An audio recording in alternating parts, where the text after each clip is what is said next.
जो चोर लोग थे, दस्यु लोग, उन्होंने देवी जी को कहा, बड़ा भ्रम है यार, वो जगत माता है, अम्मा है सारे जगत, बकरे की बलि देने, उनका बच्चा बकरा नहीं हुआ क्या? हमारे जिन पूर्वजों ने, जिन मनीषियों ने, जिन ऋषियों ने, जिन मुनियों ने लाखों साल तक बलि प्रथा को जारी रखा है, क्या वो मूर्ख थे? हमारा ऐसा कौन सा धर्म ग्रंथ है जिसमें बलि प्रथा नहीं है? क्या वेदों में बलि प्रथा नहीं है? क्या वाल्मीकि रामायण में बलि प्रथा नहीं है? क्या महाभारत में बलि प्रथा नहीं है? हर जगह बलि प्रथा है। यदि बलि प्रथा है तो हमें बलि प्रथा को जारी रखना चाहिए। हमारे देश में एक बहुत बड़ी बात है और ये बात ये है कि बलि देना सही है, कोई बोलता है कि बलि देना गलत है। अब हमारे धार्मिक पथ पर ये जो दो विभाजन होते हैं, जो कि एक शक्ति की तरफ और एक भक्ति की तरफ जा रहा है, यहाँ पर एक ही बात को कोई तो गलत बता रहा है और कोई सही बता रहा है। आज मैं आप लोगों को बताऊंगा कि बलि देना सही है या बलि देना गलत है। ठीक है, सबसे पहले इसके बीच में एक डिफरेंस को आपको समझना पड़ेगा कि जो भक्ति रस पर है, इन्हें वैष्णवी बोला जाता है। जो वैष्णव पंथ से बिलोंग करते हैं, ये बिल्कुल ही मतलब किसी की हत्या करने में बिलीव नहीं करते। ये कहते हैं कि हर एक छोटे से छोटे जीव के प्राणों की भी एक वैल्यू है।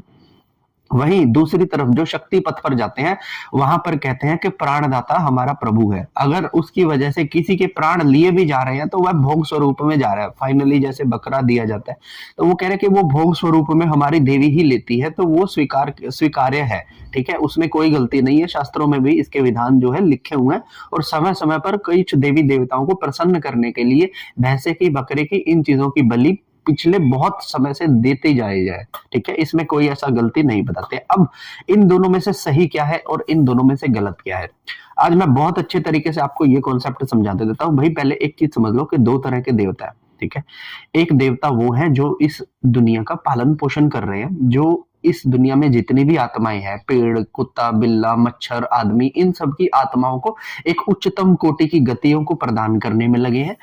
दूसरी तरह के देवता जो है वो डिफेंडर है। डिफेंडर देवता मतलब कि जब भी कभी आसुरी शक्तियां आकर इस यूनिवर्स पर अटैक करती हैं तो वो डिफेंडर देवता सामने आ जाते हैं और उन आसुरी शक्तियों का काट करते हैं, उन्हें मार देते हैं। ठीक है, अब दोनों ही तरह के देवता की जरूरत है इस संसार को चलाने में। कहते हैं ना कि एक माँ होती है, माँ बच्चे का पालन पोषण भी करती है, माँ बच्चे के लिए लड़ती भी है और माँ बच्चे के लिए घिच घिच कर काम भी करती है। तो एक माँ को बहुत सारे रूप लेने पड़ते हैं अपने बच्चे के पालन पोषण करने के लिए। उसी तरीके से इस संसार के पालन पोषण करने के लिए जो है देवताओं को अलग अलग रूप लेने पड़ते हैं। अब जो रूप ऊपर की तरफ उच्चतम कोटियों की तरफ लेकर जा रहा है, वैष्णव रूप, जो वैष्णव पंथ है, वो जो हमारी आत्माओं को उच्च कोटियों की तरफ लेकर जा रहा है, उस पंथ के अनुसार बलि देना बिल्कुल भी जायज नहीं है। जो मैं भी कहता हूं कि ठीक है, हाँ नहीं है।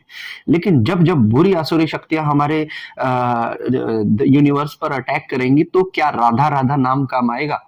बिल्कुल भी नहीं आएगा भैया। वहां पर आपको माँ काली को ही याद करना पड़ेगा, वहां पे आपको महिषासुर मर्दनी को ही याद करना पड़ेगा, तभी संसार की रक्षा होगी। और जहां पर उच्चतम कोटियों में किसी आत्मा को पहुंचाने की बात होगी, तब वहां पर राधे राधे सॉरी महाकाली का नाम काम नहीं आएगा, वहां पर फिर राधे राधे का नाम काम आएगा। तो ये एक मेजर डिफरेंस को समझने की कोशिश कीजिए कि हर देवता अपने रोल से बंधा हुआ है। कोई देवता आपको पार लगाने के लिए बैठे हैं, कोई देवता आपके यूनिवर्स और इन लाइफ साइकिल्स की रक्षा करने के लिए बैठे हैं। तो आप किसी को भी पूजिए, जिसको पूजना है उसके नियम हमेशा अलग ही मिलेंगे।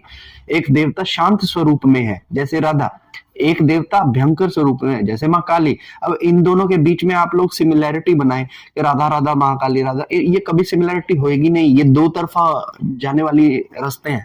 ठीक है, तो इस डिफरेंस को समझिए, आपको समझ आ जाएगा कि बलि देना किसके लिए सही है और किसी जीव की हत्या ना करना किस पथ के लिए सही है। तो इन दोनों पथों पर जब आप देखना शुरू करेंगे तब आपको समझ आएगा कि यार हमारी दुनिया की रक्षा करना भी तो जरूरी है। आप देख रहे हैं कितने समय से दिन हो रहे हैं, रात हो रहे हैं, राक्षस आते थे जाते थे, आजकल राक्षस ही नहीं है कहीं पे, इंसान ही राक्षस बन चुके हैं। वो वाले राक्षस तो रहे नहीं जो महाभारत में थे, जो रामायण में होते थे, वो कहाँ चले गए? सबके सब गायब हो गए क्या?